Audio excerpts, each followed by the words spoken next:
Listen. Story 10. What am I? I am very tall.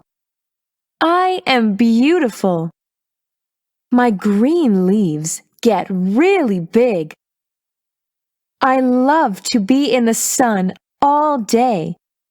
I watch the sun and follow it. That's right. I can turn my head and follow the sun from morning until night. I am yellow.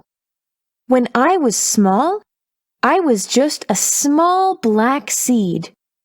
What am I now? A pretty sunflower in the garden. Look, that's a tall flower. That is a big, beautiful sunflower.